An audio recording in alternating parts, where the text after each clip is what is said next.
Empire Tales. Nero, the emperor who burned Rome. Imagine a young man, only 17 years old, suddenly handed the keys to the greatest empire the world has ever known. He was not a soldier, nor a statesman. He was an artist, a musician, and a dreamer with a soul that would eventually be consumed by a terrifying darkness. To some, he was the Antichrist. To others, a misunderstood performer trapped in a golden cage. This is the story of Nero Claudius Caesar, the last of the Julio-Claudian emperors, whose reign began in hope and ended in a symphony of fire, blood, and madness. Part 1. The Seeds of Tyranny, Agrippina's Puppet. To understand Nero, we must first look at the woman who created him, his mother, Agrippina the Younger. Agrippina was one of the most ambitious and ruthless women in Roman history. She had spent her life maneuvering through the deadly halls of power, eventually marrying her uncle, the Emperor Claudius. Her sole goal was to place her son, Nero, on the throne, even if it meant stepping over a mountain of corpses. In the year 54 AD, Claudius died, reportedly poisoned by a plate of mushrooms served by Agrippina herself. Nero, at just 17, was proclaimed emperor. In the beginning, he was a puppet. His mother controlled the palace, while his tutors, the great philosopher Seneca and the military commander Burrus, handled the state. These early years were surprisingly peaceful, known as a mini-golden age.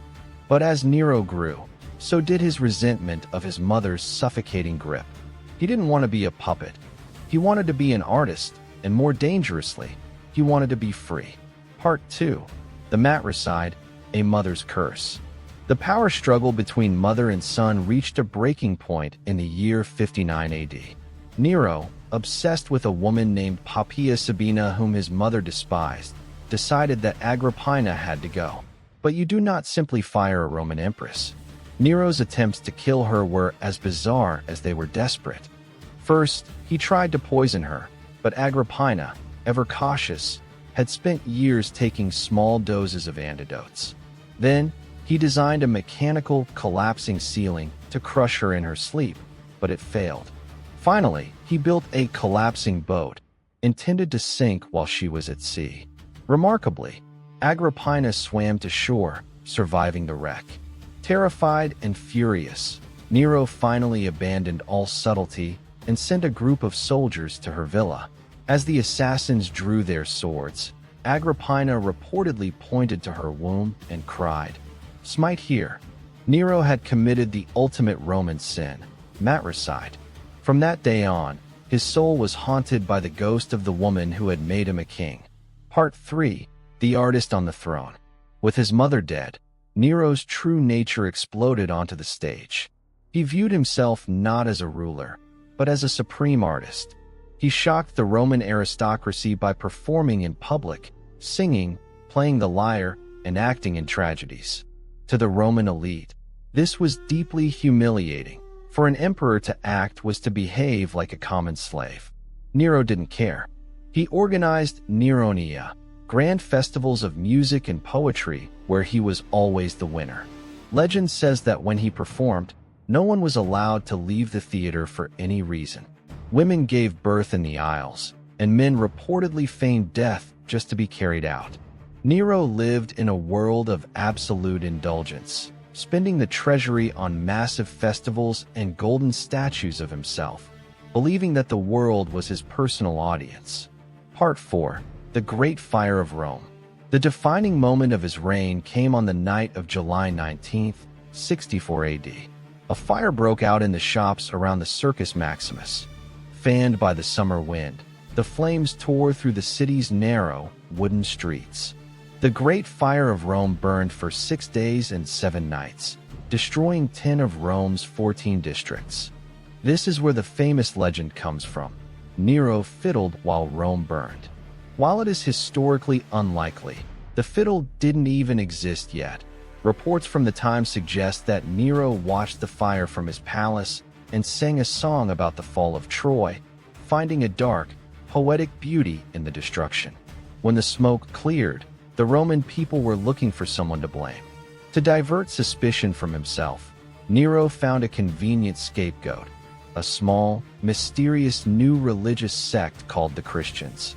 Part 5. The First Persecution, the Golden House. Nero's treatment of the Christians was horrific. He turned their executions into public entertainment. Some were sewn into animal skins and torn apart by dogs. Others were crucified. Most infamously, he had Christians dipped in oil and set on fire to serve as human torches to light his garden parties at night. But Nero's real motive for the fire became clear when he began construction on his Domus Aurea, or the Golden House. On the land cleared by the fire, he built a sprawling palace complex that covered nearly 300 acres, featuring a revolving dining room, an artificial lake, and a 100-foot-tall bronze statue of himself called the Colossus. When he moved in, he famously remarked, "At last, I can begin to live like a human being." The Roman people, now homeless and starving, watched in silent fury as their emperor built a monument to his own ego on the ruins of their lives. Part 6. The Final Performance. By 68 AD, the empire had reached its limit. Revolts broke out in Gaul and Spain.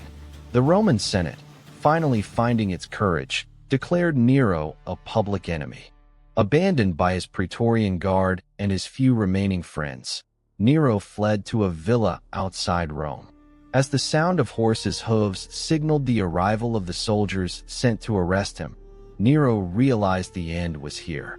He was too cowardly to kill himself, so he forced his secretary to help him drive a dagger into his throat. His final words were not about his empire, his mother, or his people. They were the words of a man who believed the world was losing its greatest treasure. Qualis artifex perio, what an artist dies with me. Legacy, the beast of revelation.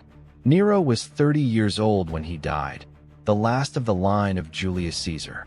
His name became synonymous with tyranny and decadence.